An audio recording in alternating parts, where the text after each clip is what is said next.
Hello YouTube, another video from Exit Strategy. Welcome. Today I want to discuss to you how the narcissist enjoys sitting by the bonfire that the empath made, but yet they won't add one stick of wood to the fire. When they come into your life, they know that there is something different about you, way different than what they possess. But they also know that your fire is very delightful. Your fire is built with care in mind. And they also see that your fire has a few friends around. These are metaphors, because if you look at the bonfire analogy you will also see that this is how it is when you come into the picture or you cross the narcissist path. They have observed you from afar. They have observed you. They have been in your presence probably a day before you happen upon them, weeks before you have happened upon them, months, sometimes a few years. They have a very vivid memory when it comes to remembering good energy and good people who possess it. It is highly likely that this narcissist that crossed your path, that we often think we ran into or we met or we approached or we aggressed or we initiated we broke the ice, we initiated the first conversation, what have you. So we really often believe that we saw them before they see us. But I'm here to tell you, as I look back at a couple of the narcissists that I was involved with, you better believe they saw me before I saw them. How long ago did they see me prior to me seeing them? Who knows? But I guarantee you this, they saw you. If they didn't hear about you, they saw you. And normally they hear about you too. And so they need to get near the fire that you built. The fire you built of your life, the fire you built of the friends, family, loved ones, the fire you've built in your character. Through your going to get the wood analogy, going to get the wood, sharpening the blade, carrying the loads to the campfire site, walking distances to bring it, to go get it and bring it back. They noticed this in your life, and once you got the wood back to the campsite and you began to build that beautiful, nice, warm, cozy, tranquil, serene fire around your life, and you invite some select people to enjoy and take part in this fire that you built at no charge. All you asked or all you hoped for or felt is that they would enjoy the fire, rather than every time you turned your back to go add some wood to the fire. They are the narcissist. They will offer to do something initially when you meet them, but they know, they can guarantee that you're going to insist. So as you get up to go get more wood, or they insist, oh, I'll go get some more wood to the fire, or I'll go and get the mail. Analogies, follow me. It plays out this way in tangible form. Trust me, guys. They'll say, I'll go get some wood. You say, no, you guys sit down, enjoy the fire. You're guest. You are my guest. I don't mind. And this is what you do as an empath. You continue to serve, because an empath has a servant attitude. We have a servant's attitude, a servant's persona, a servant's character. So we do things out of our heartfelt desire, not out of a what can I get on the other side of this. And by you saying, I'll go get the wood, you're anticipating that these people will be sitting there when you come back just enjoying the fire. But guess what the narcissist does when your back is turned? They may be holding a drink such as this. They may be drinking a wine or juice, or there may be water nearby for an emergency situation, whereas if the fire becomes uncontained, it can be thrown on the fire to douse it. The narcissist will use this water that is supposed to be for an emergency, and they will sprinkle, if not douse, this fire that you have built. Through the wind and the trials of life, through the wind blowing, you have managed to ignite this fire in order to build this fire in your life. They will douse this water on your fire while you're going to get more wood to add to what is already going forth in life and benefiting everybody around you. They will douse this fire unbeknownst to you. You'll come back and that fire will be out. And this is how it plays out when your back is turned. I'll tell you a story. And I've said this in the beginning videos that I made probably a couple years ago, where the narcissist will hide stuff from you. They're diabolical people. I would stop doing what I'm doing because she's called me off to do something like light the pilot of the stove, which, granted, the pilot of this stove tends to go out a lot when there's a draft that comes in through the kitchen door. Okay, I get it. But what you don't know is what I didn't know, and I'm going to share with you guys, when I would get away from what I was doing, say I was trying to adjust a door that was probably, and I think this was a real life situation, I was trying to adjust the door because when the temperatures changes, whether you know it or not, doors tend to become, they expand and they retort, or they draw up. So in the winter months, I don't know if I'm right about this, but you'll get the point. In the winter months, they will tighten up and they'll become like, they'll close tightly.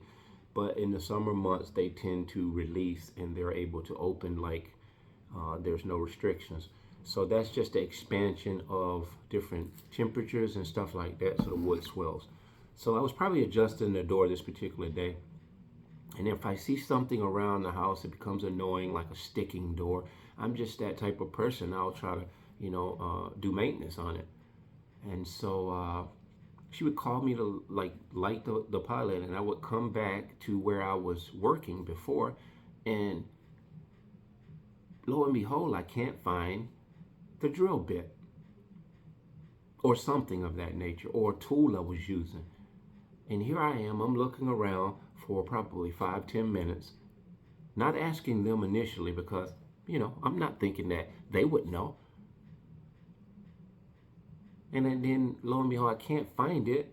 So I inevitably ask them, have you seen this or that? And they say, no. Where's the last place you had it?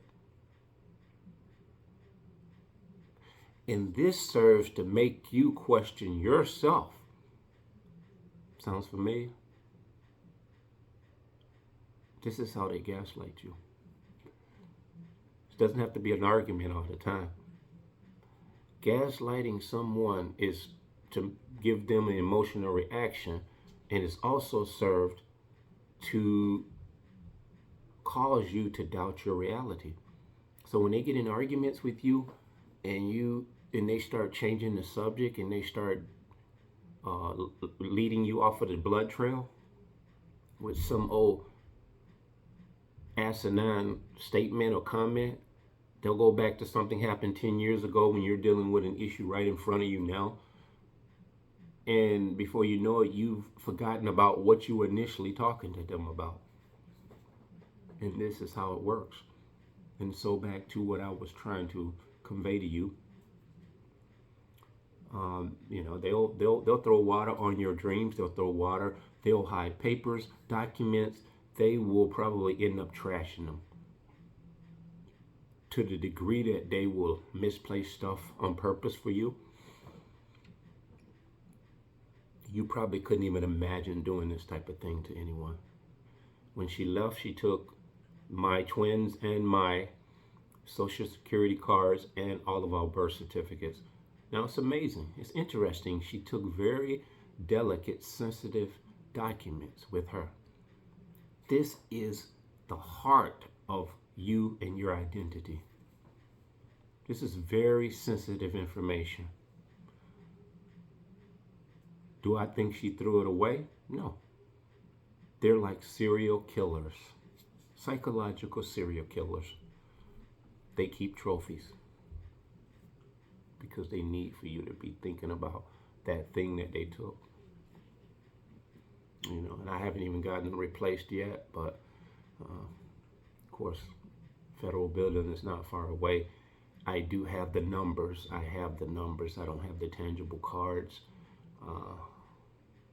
I think I've had my birth certificate replaced because the job I had applied for here that I most recently got terminated from, I needed it. So I had my mom mail me a copy. So I do have my birth certificate, and it won't be hard to replace them. Just haven't gotten around to it, and they're not needed right now. And with the technological era we're in, it won't take but a few days to get it. So I'm just trying to show you guys, this is an insidious thing that these people do. They don't have the compassion, the heart of what you built in your life. It appeals to them for one reason: they want to destroy it. You and I, we see something beautiful in a person, we come along, we want to accentuate that, we want to complement that with our presence, we want to just be a part of that, just because we feel fortunate to be in that person's presence, because they are like-minded. They may have a very uniqueness about them that may not be exactly as yours, and that's even better, because no one wants to be around a person that thinks just like them all the time, does what they do all the time. There has to be some distinct, unique characteristics to that person in order for you to really have that appeal for them. And that's a beautiful thing. You may finish each other's sentences here and there, but that's a beautiful thing as well. But there are very distinct differences between you and that individual, but they both complement one another. When you meet the narcissist, man, I don't know what the hell we thinking. We think that this person has everything we've been looking for, and in no time at all, you're even thinking, and the thought is telling you, like, man, something ain't right here. It's like, it seems like this is a struggle to be involved with this person now. Because it is. They have already proceeded to do some things that you may not understand at the moment. They proceeded to start their dismantling you. They have already started taking wood off the fire. Now, I thought I had 3 logs on that fire. You're looking at them, and they either humping their shoulder. I don't know. You sure about that? You had 3 on there? I thought it was only 2. And see, this is to cause you to doubt your reality.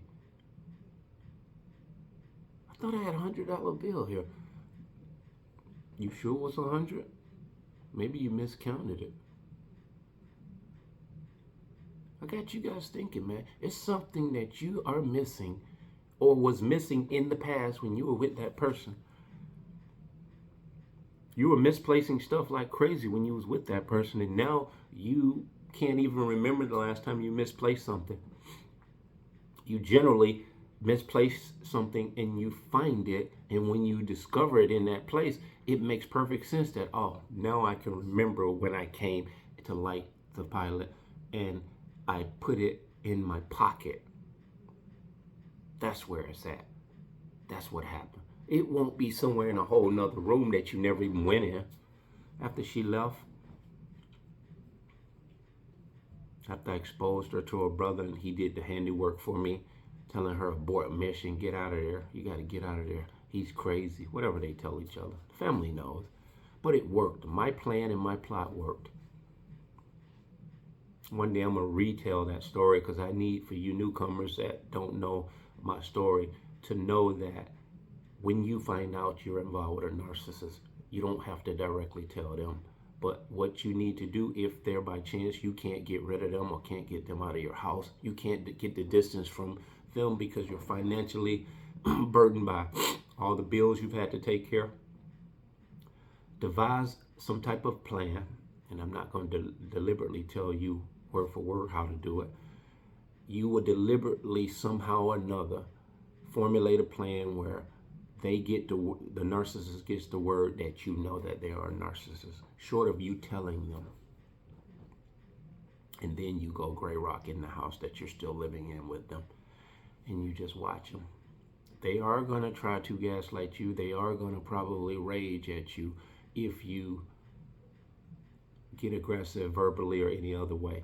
And that will be to justify their rage if you kind of butt heads with them.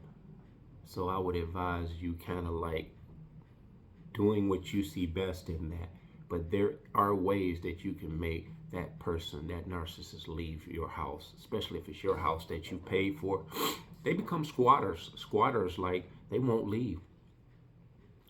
And so really back to what I'm saying is, you know where you left stuff at when you become absent-minded. You right away find that thing. And when you discover it, it makes perfect sense where you discover it at. But not when the narcissist hides it in a whole nother room.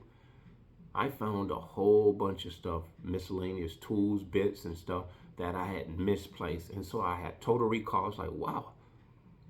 And it was eerie, too, because right then I started thinking about a serial killer like BTK.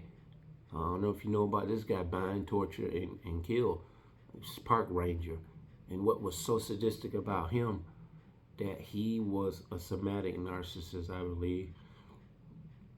And so he would kill these women, and he would get their pantyhose and panties and stockings and garter belts, and he would put them in PVC pipes, and he had them all labeled in a garage that his wife didn't even know he was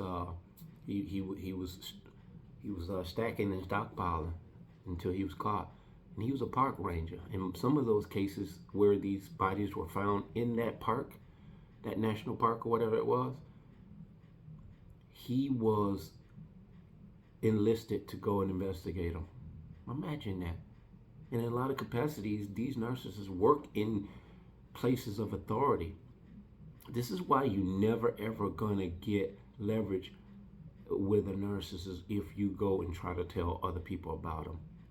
You have to devise a plan that you and only you know, unless you have another empath that you damn sure can trust that can help you do some of that leg work in trying to expose them. And we're not afforded that, unfortunately, but that would be a beautiful story if someone ever told it, right? There's a movie, though, before I end this. I didn't mean for this to linger, but so be it. There was a movie. Well, actually, let's take the movie Diary of a Mad Black Woman.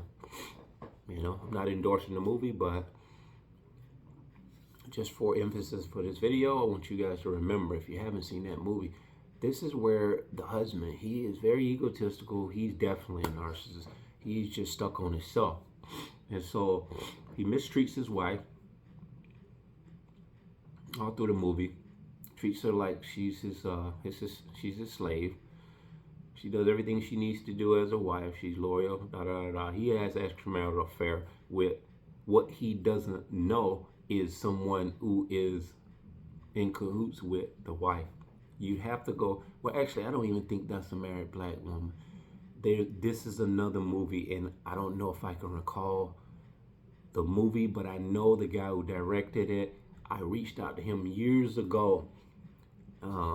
He was a black director. He directs black films. So reached out to him, just typed blah, blah, blah, blah. Man, I got a story I want to tell. This is before the narcissist. I wanted to write a book about some other stuff I've been going through by way of relationships. So anyway, he replied to me, and I was like, wow, this is nice. And we kind of went back and forth for a while, and I don't know, something happened to that. Maybe I met a narcissist. They take your mind off everything. that you are doing. Who knows where I would have been with this guy at this point, because I actually wanted him to pen and narrate the book, or wanted him to, edit the book. And so one day maybe I'll revisit that. I have to remember who he is. But essentially, there's two black women. They go on to try to trick the husband to, he wants to leave the wife to be with the mistress. I'm going to give you the spoiler. At the end of the movie, or during the movie, he shares with this woman, his mistress, that he's going to leave her, but she's going to take everything. And the mistress said, well, just put it in my name, and, she can't get it. And he beams up like, yeah, it's a good idea since we're going to be together anyway. So he goes on and does this. And somehow or another, at the end of this movie, I think he dies some kind of way. I don't know the specifics of how it played out after beyond this. But long story short, at the end, you can see them on a yacht, sipping champagne and whatnot, and just counting money. Because they have devised that plan to push him out of the house with the wife into the arms of the mistress, who he thinks has the money in her her name, and they're gonna go off to the sunset and live happily ever after. But the two women do just that, and they leave him broke. All of his assets gone. I thought it was brilliant the way it was written and directed, and the plot. And this is how it plays out with a narcissist. They will do this very thing because they got a lot of people in cahoots with them. So they will love to come to your bonfire, but they won't add any wood to the fire. All right, guys, I was all over the place, but I think you can think of some things whereas the narcissist came along into your life just to be a partaker of something you built. If you do have those experiences, leave a comment, like, subscribe, and share. I appreciate your time. Bless.